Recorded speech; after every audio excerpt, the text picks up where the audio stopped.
네, 정치권 동향을 대기자의 시선으로 짚어보는 목요 정치클럽 기자 대기자 시간입니다. 오랜만인데요. 오늘도 상한용 한겨레신문 선임기자 최병묵 TV조선 해설위원과 함께하겠습니다. 어서 오십시오. 어서 오세요. 안녕하세요.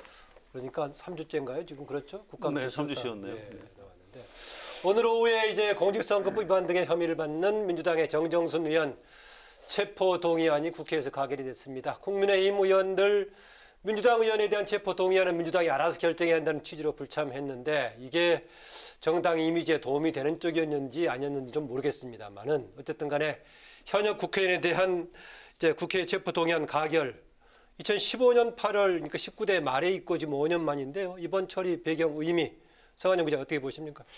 그래서 이게 2000년 이후에 36건 제출됐는데요. 제일 많은 게 그냥 폐기되는 겁니다. 예. 아예 표결을 안 하는 거고요. 시간 넘어가세요. 예. 그렇습니다. 그냥 가결된 경우가 이번 건 포함해서 6건밖에 안 돼요. 17%죠. 이게 의원들끼리 2000년대.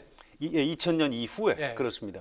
여야를 떠나서 의원들끼리는 일종의 뭐 직장 동료 같은 의식이 좀 있고요. 또 검찰에 대해서 일종의 피해의식 같은 게 있습니다. 그래서 이게 오늘 여야 의원들이 섞여서 투표를 했으면 뭐 결과가 혹시 부결되는 것 아니냐 이런 우려 섞인 시각이 있었는데 야당이 아예 빠져버리면서 민주당이 이걸 부결시키기에는 정치적인 부담이 너무 컸던 것 같습니다. 야당의 불참을 어떻게 보세요? 전략적으로요. 그건 뭐 선택이죠. 약간 좀 나쁘게 보면 비겁한 거죠. 이런 데 들어와서 표결하는 게 맞는 겁니다. 그런데 아무튼 여당의 그 오늘 숫자를 보니까 제가 예상했던 것보다는 이제 훨씬 좀 압도적으로 나왔어요. 아, 가결 동의안요? 네, 여당 의원들 안에서 별로 동정을 못 받았던 것 같습니다. 네, 어떻습니까?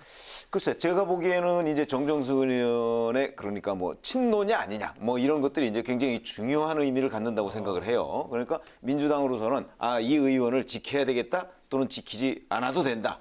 뭐 이런 거 아니겠습니까? 거기다가 정정순 의원이 받고 있는 혐의가 회계부정인데요. 정치자금법 위반, 공직선거법 위반, 거기에다가 뭐 개인정보보호법 위반 이랬는데 그 검찰에서 계좌 추적까지 거의 끝났다고 해요. 네. 그렇게 되니까 너무나 증거가 명확한 이런 상태고 본인이 또 뭐 내가 무죄를 주장하면서 검찰에 출석을 해서 그 조사를 받거나 이런 것도 안 했어요. 그래서 여러 가지 사안을 다 돌렸다고 하던데 내용이 별로 설득이 없었나 보죠? 그렇죠. 아니 이미 검찰에서 그 계좌 추적까지 어느 정도 맞춰놓은 상태이기 때문에 예. 제가 보건대 민주당으로서는 아마 그 뭐 무죄나 이런 걸로 다툴 수 있는 여지가 없었던 것 아닌가. 이런 것들이 겹쳐서 그 가결시킨 것으로 보입니다. 국민의힘의 불참 전략을 어떻게 보세요?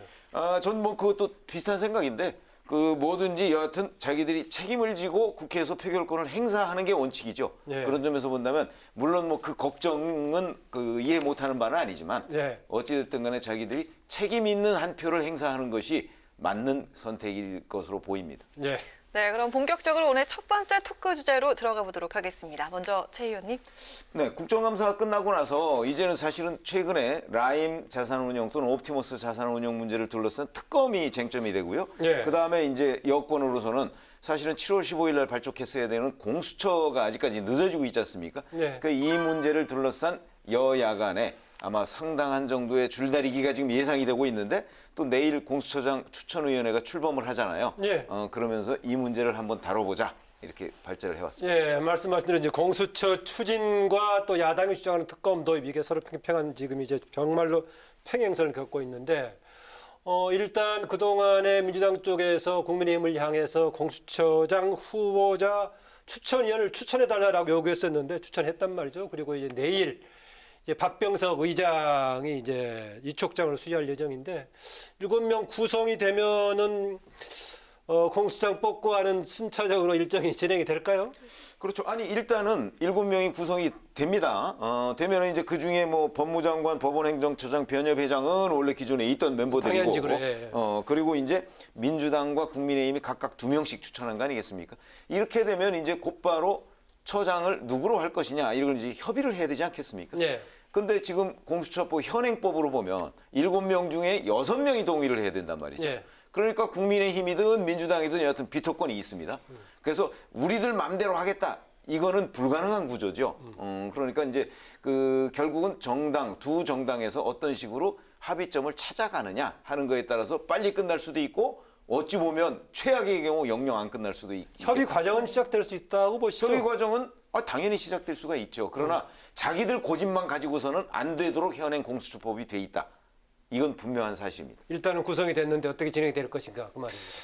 예, 이게 뭐 이제 여당에서는 그 야당 추천위원들에 대해서 좀 걱정들을 많이 하더라고요. 무조건 뭐 거부권 행사하는 것 아니냐. 그런데 저는 좀 다르게 생각합니다. 임정혁 예. 변호사. 이분이 그 검찰 굉장히 고위직 출신이에요. 대검 차장 출신이죠. 네, 대검 공안부장 또 서울고검장, 법무연수원장까지 하신 분입니다. 이 검찰의 아주 엘리트 핵심 간부였다고 봐야 되고요. 또 이현 변호사, 이분도 이제 대한법률구조공단 이사장을 하셨어요. 시변이라고 시민과 함께하는 변호사들의 대표까지 지내셨고요. 약간 이제 민변과 이렇게 대척점이 예, 좀 대척점에 그랬었죠. 있는 좀 예. 보수 성향 변호사 모임이죠. 아무튼 두 사람 모두 아주 양식이 있는 엘리트 법조인들이에요. 그래서 저는 이분들이 그 혹시 모르겠습니다. 여당에서 무리하게 친여당 성향의 공수처장을 임명시키려고 한다면 비토권을 행사하겠지만 그렇지 않고 아하. 예, 중립적이고 좀 원만한 사람을 처장으로 이렇게 해서 일단 출범시키려고 하면 이분들도 저는 찬성을 할 것이다. 상당히 이렇게 좋은 예상을 합니다. 방향으로 기대 섞인 해석을 해주는 것 같은 느낌이 들기도 합니다. 실제로 아마 그렇게 될 겁니다. 이제 앞으로 좀 지켜보시죠. 예. 그거야 이제 뭐 두고 봐야 되는 것인데 왜냐하면 국민의힘 그 지금 추천 의원들은 오히려 여당 쪽을 의심하고 있는 거죠. 그러니까 서로 지금 의심이 있습니다. 여당 쪽에서 또 민변 출신이나 아니면 우리법연구회 출신이나 이런 사람들을 누군가를 공수처장으로 해서 아하. 왜 야당에서는 그동안에 뭐 정권 보이부냐 이런 비판들을 굉장히 많이 했잖아요. 그러니까 혹시 그런 쪽의 후보자들을 그 언론에 보면 이름도 등장하는 사람들이 있습니다. 그런 사람들은 대개 민변과 우리법연구회 출신이거든요. 그래서 서로 불신이 있습니다. 그래서 아마 초반에는 이제 그런 후보들을 놓고서 그 후보는 도저히 안 되겠다. 이래서 서로 이제 약간의 갈등이 있을 텐데 그 서로 또 지금 말씀하신 대로 그러면 자 그런 사람 고집할 경우에 우리는 절대 안 된다. 또 이런 것도 서로 잘 알 거란 말이죠. 그래서 의견을 좁혀 나가는 과정. 그런 것들이 굉장히 주목이 됩니다. 아무튼 중요한 건 국회의원들하고 좀 다른 겁니다. 이분들이 이제 전문가거든요. 아하. 국회의원들은 이제 당론에 따라서 당에서 지도부에서 뭐 이른바 지시하는 대로 정치적 가서 진영 대결은 좀 다를 거다. 그렇습니다. 이분들 자기 자존심 있는 사람이고 이다음에 자기 친구들이나 그 자제분들한테도 할 말이 있어야 되는데 어느 정당의 뭐 앞잡이 이렇게 비치는 게 좋겠습니까? 저는 아하. 이분들의 그 양식 같은 걸 믿습니다. 네. 네, 또 여당에선 야당의 비토권으로 후보자 추천이 늦어질 경우에는 공수처법 개정도 불사하겠다는 입장인데요. 사실 비토권은 여당이 야당에게 스스로 준 부분입니다. 이를 무력화하는 법 개정까지 가게 될까요? 저는 그렇게 안 가리라고 봅니다. 이 공수처 처음 만들 때부터 야당이 비토권이 있는 것이다라고 아주 여러 차례 국민한테 핵심 설명을 조항이었죠, 그게? 그렇습니다. 그렇게 하고 그래서 공수처장은 뭐 여당 편 이런 사람 뭐 될 수가 없다 이렇게 약속을 하고 이 조직을 만들었기 때문에 다만 이제 이런 거죠. 이 의심을 좀 하는 거죠. 이 야당목 추천위원 두 사람이 혹시 무조건 공수처 출범 자체를 혹시 저지하는 거는 아닌가 이런 걱정 때문에 네. 그렇게 맹목적인 거부권을 행사하면 법 개정을 해서라도 공수처를 출범시키겠다라고 어떤 압박을 가하는 것 아닌가 이런 생각이 들고요. 네. 그냥 11월 안에 좀 중립적이고 원만한 인물로 공수처장의 합의를 보고 출범을 시키게 되지 않을까 저는 그렇게 긍정적으로 해석을 합니다. 글쎄, 저는 뭐 조금 생각이 다른데, 예를 들어서 이 의심을 하기 시작하면요. 그러니까 상대당 추천 의원을 의심하기 시작하면요. 이거는 그 해법이 없을 가능성이 매우 높습니다. 그러니까 우선 그 의심 자체를 풀어야 합니다. 지금 그 성환영 기자께서 말씀하신 대로 만약에 중립적이다. 그러니까 중립적이라는 의미는 뭐 여권이나 야권의 누구한테 유리하게 해줄 가능성이 없는 공수처장 이런 걸 얘기하는 거 아니겠습니까? 예. 그렇다면 그거 뭐 국민의힘 추천위원들이 왜 그걸 반대하겠습니까? 저는 뭐 공수처 출범 자체를 국민의힘 그 추천 의원들이 반대한다고는 생각 안 합니다. 그렇기 때문에 만약에 여당에서 조금 양보하고 야당에서 조금 양보한다면 충분히 그 합의에 이를 수 있는 건데 그러면 여당은 과연 양보할 생각이 있는가? 뭐 이런 부분도 지금 야당은 또 의심하고 있다. 그러니까 서로 얘기를 좀 맞춰봐야 됩니다. 예. 이게 전례가 있습니다. 그 전에 이제 그 이른바 드루킹 특검이라고 있어요. 네. 이제 허익범 변호사가 특검을 지금도 하고 계시죠. 이분이 사실 야당에서 재판이 진행되고 있으니까 하고 있는 거죠. 그렇습니다. 그러니까. 예. 이분이 사실 야당에서 원래 검사할 때부터 잘 아는 야당 의원이 추천을 한 겁니다. 그런데 여당에서는 이분들은 성향으로 보면 오히려 뭐 여당에 대해서도 뭐 괜찮은 것 아닌가 이렇게 여야 간에 합의가 이루어졌어요. 이번 공수처장도 마찬가지입니다. 공수처를 잘 보셔야 되는데요. 이게 뭐 지금 여당이 야당을 때려잡으려고 만드는 조직이 아니거든요. 검찰이 너무 권한을 많이 가졌기 때문에 검찰이 갖고 있는 수사의 어떤 독점권 부분을 조금 떼서 다른 수사기관을 하나 만들자. 출범 자체가 지금 목적인 겁니다. 이 처장을 가지고 그렇게 아주 심각하게 싸울 그런데 가능성 왜 저는 국민의힘 별로 일부에서는 그렇게 없다고 걱정을 봅니다. 많이 하죠? 그러니까 지금 제 의원도 말씀하신 것처럼 여야가 서로 의심을 하는 것일 뿐이죠. 저는 회의가 시작되면 그런 의심이 이제 거치고 합리적으로 의견을 모을 수 있을 것이라고 전망합니다. 글쎄요. 근데 국민의힘 쪽에서는 전혀 그렇게 생각하고 있지 않죠. 왜 그러냐면 이게 4.15 총선을 겪으면서 사실은 그 교섭단체가 2개가 된 것이죠. 이게 추진될 때는 그 20대 국회였습니다. 그때는 교섭단체가 민생당 하나 있었잖아요. 네. 그렇기 때문에 사실은 교섭단체가 3개였어요, 국회에. 그렇게 되면 야권에서 2명을 추천한다 그러면 민생당과 지금의 국민의힘에서 추천하게 돼요. 그러면은 사실상 민생당 잘 아시지만 민주당 쪽의 편을 많이 당시 들어줬단 말이죠. 패스를 추진되고 그 무렵을 얘기하는 그 거죠. 무렵을 얘기하는 거예요. 이게 이 공수처법이 추진될 당시에. 그렇게 되면 결국 7명 중에 6명을 여권이 확보할 수 있었던 거예요, 그때. 근데 이번 4.15 총선에서 교섭단체를 국민들이 2개만 만들어주는 바람에 지금 같은 사태가 벌어진 거거든요. 예. 그러니까 야권의 의심에도 저는 일리가 있다고 봅니다. 예, 어쨌든 간에 지금 이제 국민의힘의 공수처장 추천이 이제 구성에 이른바 협조했다는 표현이 가능할지 모르겠는데 했는데요. 한때 이 추천과 더불어서 동시에 특검도 동시에 하자 뭐 이런저런 제안들이 있었습니다. 뭐 어쨌든 간에 먼저 했기 때문에 여당도 그러면 이제 라임 옵티머스 특검 수용해야 된다 이런 주장을 계속하고 있고요. 어제 그 문재인 대통령 예산안 시정연설할 때 해달라고 피켓팅도 하고 그러는 또 와중에 대통령과의 이제 사전 환담 과정에서 주영 원내대표에 대한 이른바 몸수색 논란 때문에 후유증이 아직도 있는데 그 상황 어떻게 봐야 되겠습니까? 글쎄요, 그러니까 이게 특검 도입, 이제 라임과 옵티머스 두 사건 아니겠습니까? 특검 도입과 그런 공수처 출범 문제가 빅딜이 될 것이냐. 그것도 이제 굉장히 중요한 관전 포인트죠. 지금 국민의힘에서는 어쨌든 간에 라임 옵티머스 특검을 받아내겠다. 뭐 이런 입장이거든요. 근데 민주당에서는 그 부분을 지금 못 받아들이겠다고 이미 정리를 해버렸잖아요. 예. 그러니까 이것도 공수처 문제와 함께 아마 이 3가지를 한꺼번에 협상 테이블에 올려놓고 얘기를 하지 않을까. 협상이 여전히 있다고 보세요. 결과가 도출될 수 저는 있다. 뭐 여지는 있다고 봅니다. 이게 어제 좀 사실 안타까운 장면인데요. 야당 원내대표를 왜 청와대 경호처에서 몸수색을 하는. 이제 이 부분을 사실 언론에서 자세히 보도를 안 했더라고요. 근데 좀 늦게 오시는 바람에 주호영 원내대표가 그 경호팀이 바뀐 겁니다. 원래 국회 경호하고 같이 합동하다가 간담이 시작되니까 이제 청와대에서 이제 수색을 한 건데 이게 정당 대표들은 이제 검색을 안 하지만 원래 그 경호처 매뉴얼에 원내대표는 예외가 없다고 하는 그런데 거예요. 장소가 또 국회라는 점은 좀 다르지 않습니까? 물론입니다. 그런데 이제 약간 늦게 지각을 하신 주호영 원내대표한테도 한 10%쯤 책임이 있는 것이고요. 10%좀 예. 아무튼 현장에서 경호처 요원이 너무 좀 경직되게 규정대로 하다가 사고가 난 거고요.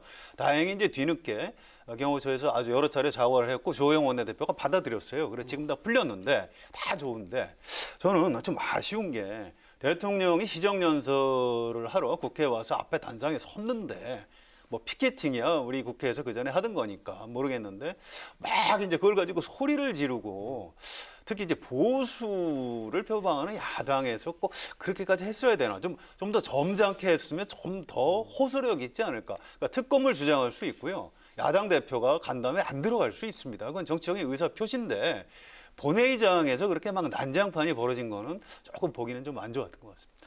글쎄요, 그 난장판 벌이는 장면, 뭐 난장판이라는 표현이 좀 그렇습니다만, 여하튼 그런 부분을 저는 청와대 경호처나 뭐 이런 데서 충분히 막을 수 있었던 거 아닌가요? 왜냐하면 이런 사고가 났을 경우에 저는 청와대에서 보다 더 공식적이고 보다 더 상급자가 그 야당 측과 대화를 하면 이 문제는 충분히 풀릴 수 있었다고 생각을 하거든요. 예. 그런데 그게 그냥 뭐 그렇지 않은 상태로 와서 그냥 누구 하나가 설명을 하는 정도 가지고 이게 대충 넘어가려고 하다 보니까 야당의 반발이 더 심했던 것 아닐까 안철수 이런 생각을 국민의당 합니다. 대표는 그 손님이 주인을 수색했다는 이런 표현까지 하는데 뭐 그거는 그런 이제 얘기가 형식 가능하다고 보세요? 논리로는 그게 가능하긴 하죠. 어차피 국회에서야 뭐 국회의원들이 국회의사당 내에서는 주인이라고 볼 수 있으니까. 그러나 네. 또 대통령은 또 다른 경우다. 예. 좀 다르죠. 네. 그래서 이제 경호 요원들을 이렇게 같이 움직이는 거 아니겠습니까? 네. 네, 또 국민의힘은 특검 도입을 주장하는 릴레이 규탄대를 이어가면서 원내와 장외 투쟁도 병행할 가능성을 내비치고 있는데요. 거대 여당을 상대로 묘안을 찾는 데 고심하는 모양새입니다. 대여 투쟁 방식 어떻게 가닥을 잡을 것으로 보입니까? 그건 제가 좀 짧게 말씀드릴게요. 네.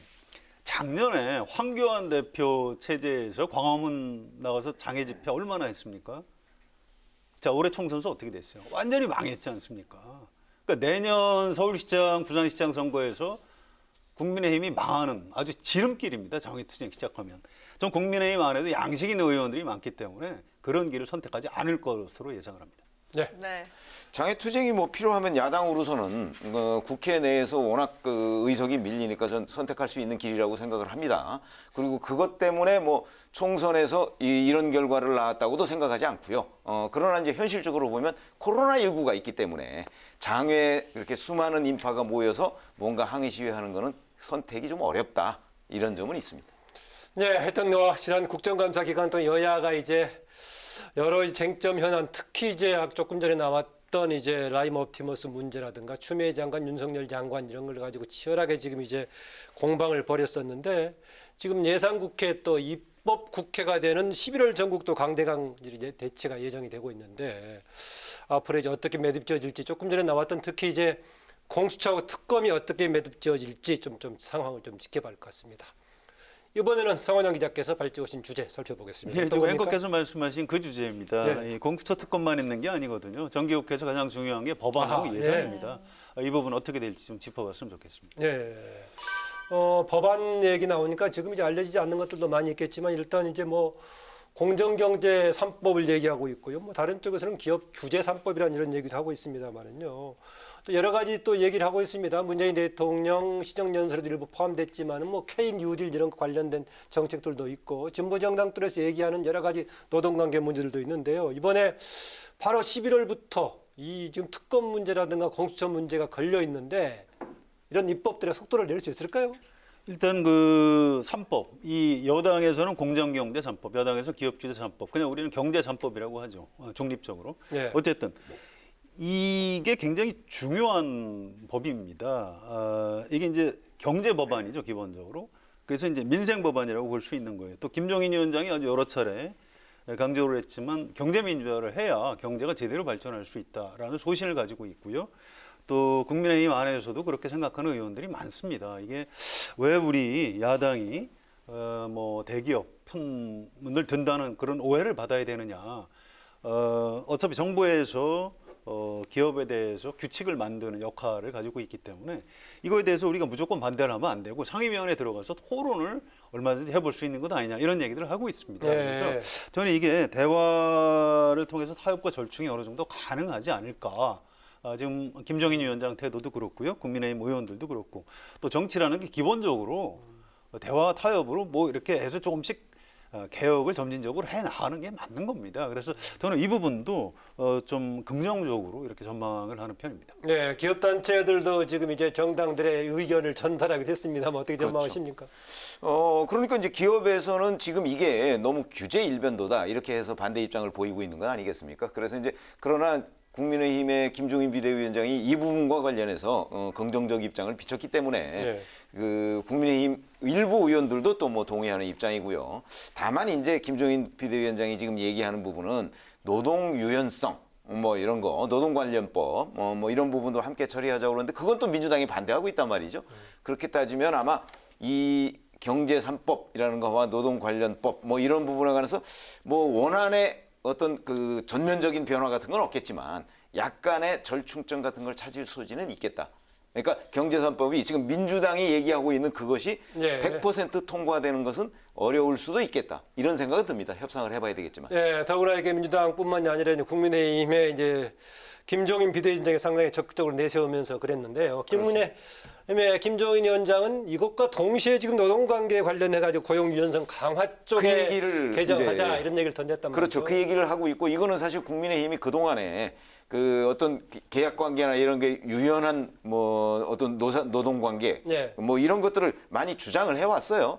근데 이 두 가지를 뭐 연계를 한다 이런 건 또 이낙연 민주당 대표가 절대 반대다 이렇게 박용준 의원은 너무 노동관계법이 옛날형이 아직도 남아 있는데 한번 검토해 볼 수도 있다 이렇게 얘기하던데. 그러니까 그게 이제 민주당 내에서 일부 의원들이 또 그렇게 얘기를 하고 있고 왜냐하면 지금 그 해고의 유연성 문제가 사실 전 세계적인 추세나 이런 걸 볼 적에도 그걸 좀 지금보다는 유연하게 해야 된다는 주장도 있거든요. 예. 그건 뭐 심지어 그 어떤 노동계에서도 일부 나오고 있어요. 그러니까 그런 부분을 어떻게 반영할까요? 전면적인 건 아니더라도 그런데 좀 이렇게 논의의 여지가 있다는 거죠. 그러니까 이 부분 굉장히 중요한데요. 그래서 기자들이 김종인 위원장한테 여러 차례 확인을 했습니다. 이게 연계하는 것이냐, 즉 노동관계법을 해야 이른바 경제3법을 해주겠다는 것이냐.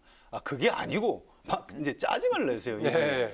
왜 그러냐면 김종인 위원장이 이제 경제민주화 관련해서 책을 한 두세 권 쓴 게 있는데요. 그 안에 상당히 중요한 부분이 노동관계법 개정입니다. 이분이 옛날에 이제 산별 노조를 해야 한다는 소신을 갖고 있는데 우리나라의 대기업 재벌 오너들이 기업별 노조를 만들면 그건 내가 어느 정도 좀 통제를 할 수 있다 이렇게 생각을 해서 법이 그쪽으로 갔어요. 그래서 우리나라가 지금 그 이른바 대기업 지금 비판하는 쪽에서는 귀족 노조라고 하는 이런 잘못된 노조가 만들어졌다는 게 김종인 위원장의 소신이고요.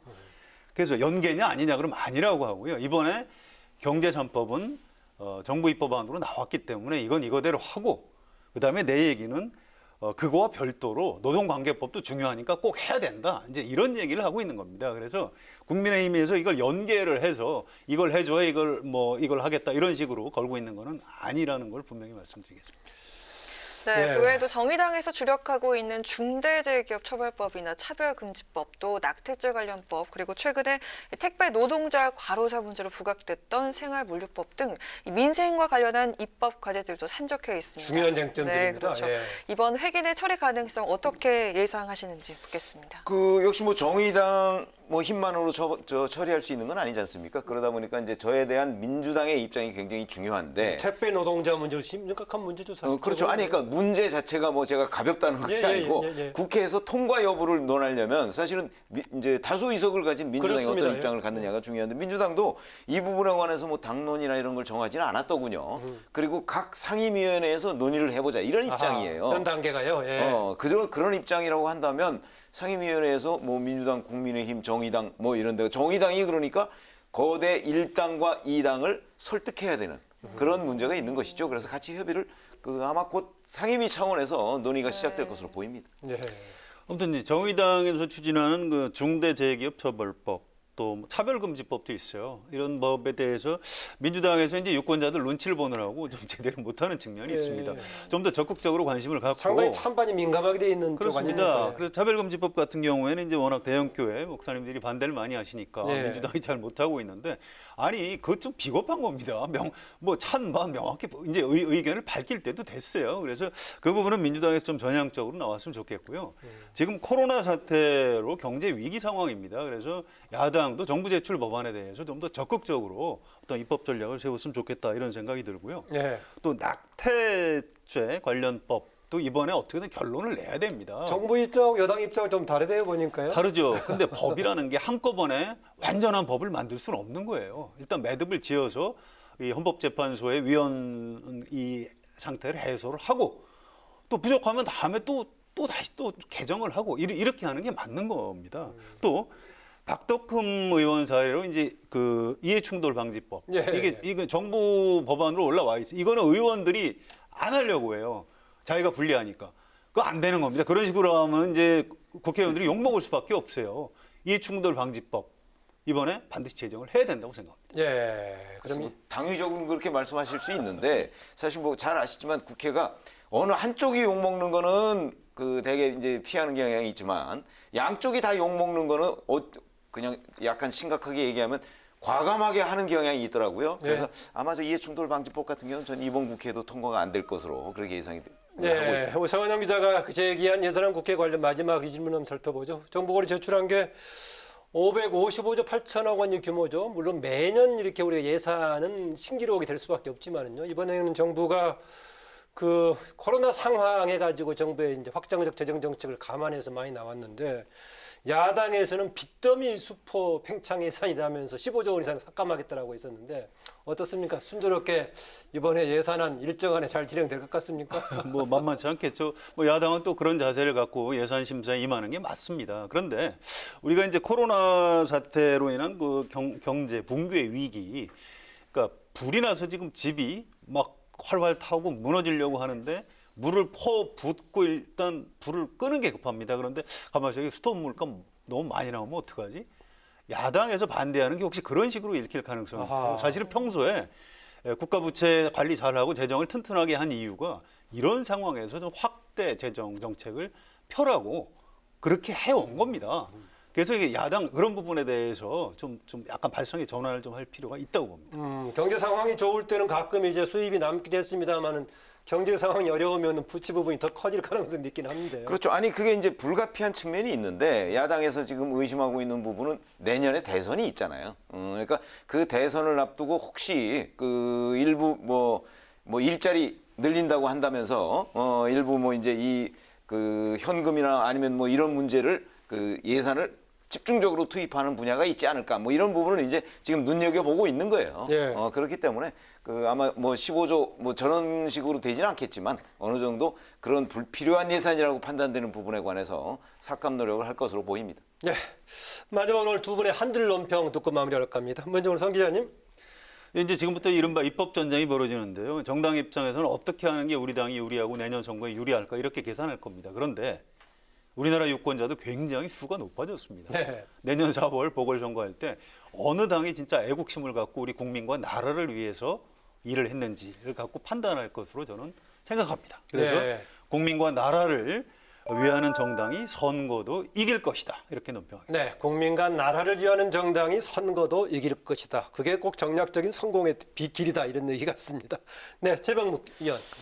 네, 그 내일 이제 공수처장 추천위원회가 구성이 되잖아요. 네. 그러니까 이 현행 공수처 위촉장을 낼 때 의장님이 그렇죠. 네. 그러니까 이제 되는데 그러면 이제 7명 중에 6명이 동의를 해야 공수처장을 추천할 수 있어요. 네. 이거는 사실 굉장히 강화된 합의의 기준이에요.